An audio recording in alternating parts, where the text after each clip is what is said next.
for failing to appear on July 9th at 9:30 a.m. for a 50-day chip report hearing. You've got the right to a hearing on that allegation where it would need to be proven beyond a reasonable doubt, and the right to the assistance of an attorney at that hearing. If you are found to be in violation, if you are found to be in contempt, I could jail you for up to 93 days. I could fine you for up to $7,500 or both. I can also revoke your bond if you're not complying with the terms of your release. Do you understand the rights and penalties that you have in front of you, Mr. McLeod? Sure. I was under the impression that this was all going to be over with by now. That we're Nope. Nope. All right, Mr. McLeod, and also, so you know the rights and penalties that I outlined for you. You understand those? Yeah. All right, Mr. Varga, do you know how you wishes to proceed? No, he indicated he would enter something. Mr. McLeod, you're indicating you want to represent yourself? Well, I thought that can I say a couple things first? No. Okay. You can answer my questions. Sure. Are you saying you want to represent yourself? They have been doing that the whole time. You've been doing that the whole time. Under Ferretta v. California, 1975, U.S. Supreme Court, defendant has the constitutional right to represent himself. He has, in this case, unequivocally asserted that right in prior hearings and validly waived his right to counsel. However, self-representation may be denied where the defendant disrupts, unduly inconveniences, or burdens the court and the administration of the court's business. That's 1976, Michigan Supreme Court, People v. Anderson. Even the Ferretta case, the U.S. Supreme Court said the right of self-representation is not a license to abuse the dignity of the courtroom. Neither is it a license not to comply with the relevant rules of procedural and substantive law. Here, while representing himself, defendant refused to accept mail from the clerk's office. When that happened, I directed staff to resend the mailing directly from the court, giving him the benefit of a doubt. Because he was representing himself, he would surely accept something from the court. He again refused, writing in red lettering on the envelope, "Return to sender, and offer to contract is denied."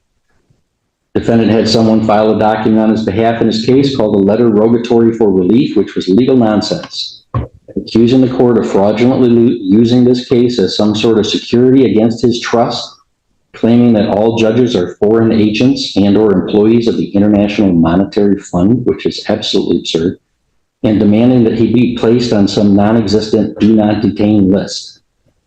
This is not the first time that this defendant has disrupted this court's business. One time I had to hold Mr. McLeod in contempt for refusing to answer my questions during his initial waiver of counsel. After that contempt, we were able to complete the waiver process and I allowed him to represent himself.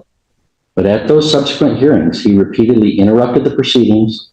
He repeatedly persisted in arguments, even after being heard and ruled against. And now he has refused to participate in the court process by rejecting court mailings while purporting to represent himself. So I have now lost any confidence, Mr. McLeod, that you are able to represent yourself in this manner without disrupting the court's business or making a mockery of the court proceedings. Therefore, as this case moves forward, I am revoking your right to represent yourself, and I'm appointing Mr. Virgo to represent you as a lawyer. Okay, let's just do Virgo here. If the Office of Assigned Counsel determines that Mr. McLeod is not indigent or is only partially indigent, that office may petition this court under the applicable statute for contribution from Mr. McLeod for the costs of representation. So, Mr. Varga, you want us to set this for a hearing then? I do. All right, We're not guilty. All right, Mr. McLeod will enter a plea of not guilty on your behalf as to the contempt.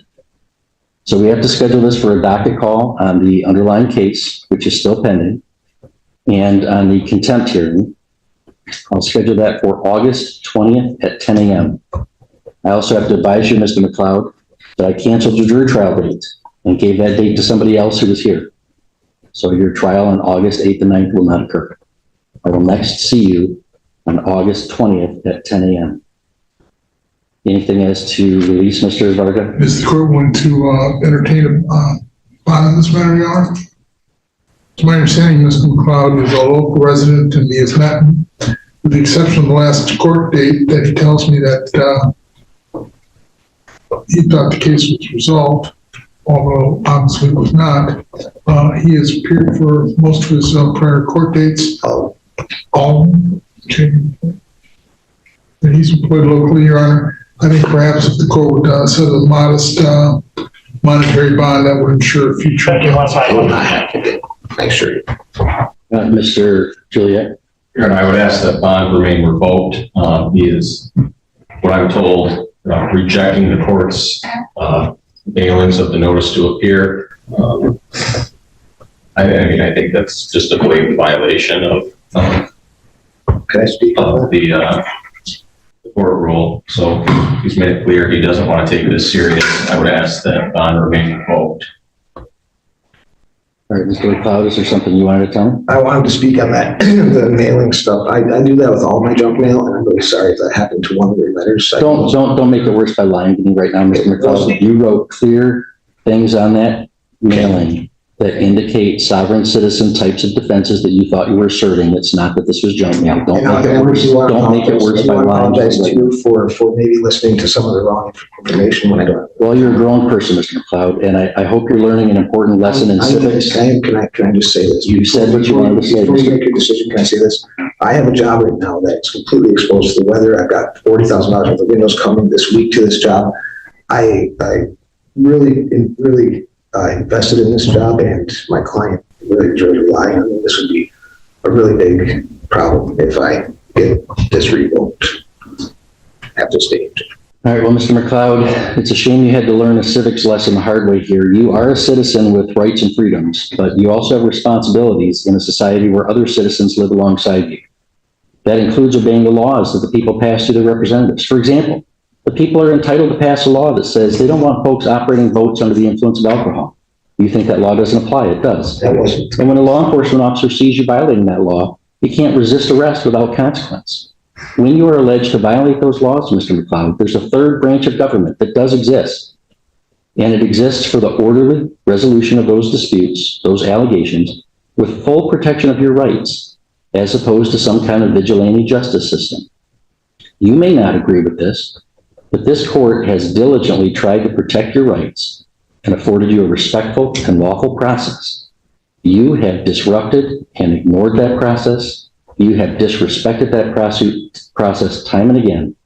That subjects you now to contempt of court and revocation of bond. Most people, Mr. McLeod, learn this lesson the easy way, but it seems that you now have to learn it the hard way. You're remanded into custody of the Chagrin County Sheriff, and will next see you, sir, with your lawyer, Mr. Wordwell, on August 20th at 10 a.m. So, can I recess?